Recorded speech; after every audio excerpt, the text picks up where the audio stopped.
Halo, selamat siang, malam, sore, teman-teman. Ketemu lagi di konten Fakta Sejarah.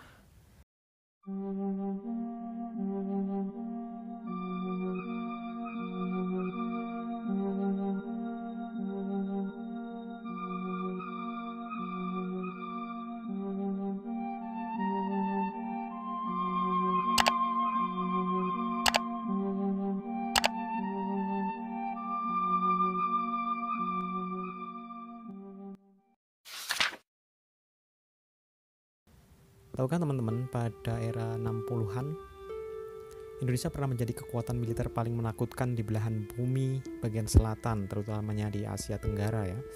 Itu dikarenakan Indonesia memiliki kedekatan khusus dengan Uni Soviet, yang mana Uni Soviet pada saat kurun 60-an itu sedang mengembangkan ya, gencar-gencarnya mengembangkan peralatan alutsistanya ya, karena efek dari perang dingin dengan Barat.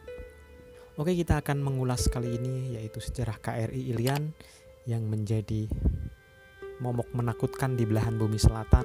Oke, kita lanjut ke fase berikutnya. KRI Irian adalah KRI atau kapal penjelajah kelas Sverdlov milik TNI Angkatan Laut pada kurun waktu 1960-an. Kapal ini dibeli dari Uni Soviet yang merupakan kapal penjelajah konvensional dan sekaligus menjadi kapal terakhir di jenisnya yang diproduksi oleh Uni Soviet pada saat itu. Kapal ini diproduksi Uni Soviet di galagan kapal Admiralty di Leningrad, dan Uni Soviet mengoperasikan kapal ini pertama kali yaitu tanggal 30 Juni 1953. Kapal ini memiliki spesifikasi yang sangat kuat ya teman-teman. Kapal ini dapat menyerjang derasnya lautan dengan kecepatan maksimum 60 km per jam.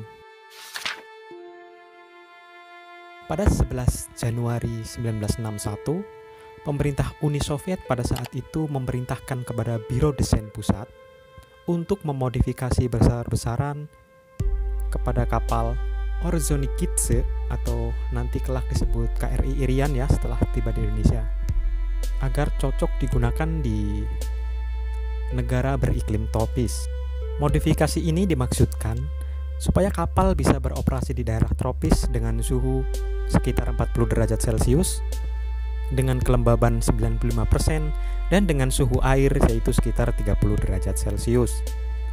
Karena diketahui sebelumnya, kapal ini beroperasi di daerah yang memiliki 4 musim seperti Uni Soviet, yaitu dengan suhu rata-rata minus atau di bawah 0 derajat Celcius. Namun pihak Indonesia pada saat itu melalui perwakilannya yang hendak membeli kapal ini ke Uni Soviet mengatakan tidak menyanggupi biaya renovasi total dikarenakan pada saat itu negara tidak memiliki cukup uang, sehingga pemerintah Uni Soviet mengambil alternatif untuk memodifikasi bagian-bagian yang mendesak saja.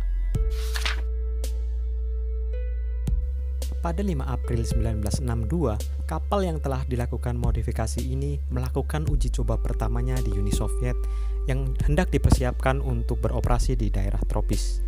Dan pada saat uji coba dilakukan, Indonesia juga mengirim delegasinya untuk ikut serta di atas kapal yang diketuai oleh Bapak Yatijan pada saat itu. Bapak Yatijan ini adalah dari Angkatan Laut Republik Indonesia. Dan kelak setelah pulang dari Uni Soviet, beliau menjadi Kepala Direktur Teknik di Angkatan Laut Indonesia. Tujuan dikirimkannya delegasi Indonesia ini ikut di dalam percobaan ini adalah untuk mentransfer ilmu serta teknik perawatan dan pengoperasian kapal itu yang akan dibawa ke Indonesia. KRI yang dibeli dari Uni Soviet tiba di Indonesia tepatnya di Dermaga Tanjung Perak, Surabaya, pada tanggal 5 Agustus 1962 dan dikeluarkan dari kedinasan Uni Soviet pada tanggal 24 Januari 1963. Sebelumnya, Uni Soviet tidak berniat menjual kapal ini kepada negara manapun di dunia, tapi kecuali kepada Indonesia. Fakta uniknya adalah, pada saat itu, ALRI atau Angkatan Laut Republik Indonesia sebagai pemilik kapal ini mengoperasikan KRI Irian dengan cara trial and error. Jadi cukup nekat juga ya. Dikarenakan pada saat itu kapal jenis ini di belahan bumi bagian selatan merupakan kapal tercanggih di jenisnya. Belum ada negara manapun yang memilikinya. Di lain pihak, Belanda mengetahui pembelian KRI Irian ini, sehingga membuat Belanda merasa ketakutan dan mulai mengurangi armada lautnya di Irian Barat pada saat itu untuk kembali ke Belanda. Dengan kehadiran KRI Irian ini tentu saja membuat Indonesia bertengger di puncak kekuatan, terutamanya di benua Asia bagian selatan.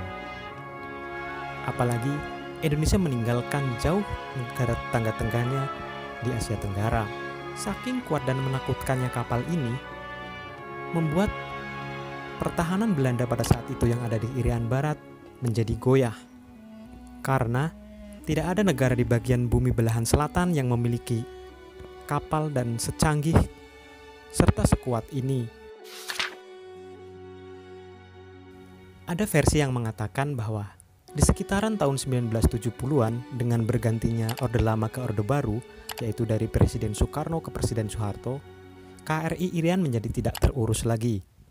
Banyak yang mengatakan bahwa kurangnya teknisi dan seperti suku cadang membuat KRI Irian menjadi tidak terurus dan semakin rusak parah, serta lambungnya mulai digenangi dengan air.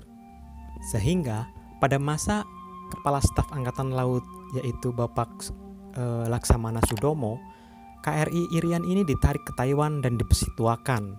Seperti itulah akhir hayat dari KRI Irian yang menjadi legenda di Laut Selatan ini. Aduh, kasihan banget ya. Oke teman-teman, terima kasih sudah menonton Historical dan konten fase ini. Semoga bermanfaat. Jangan lupa subscribe.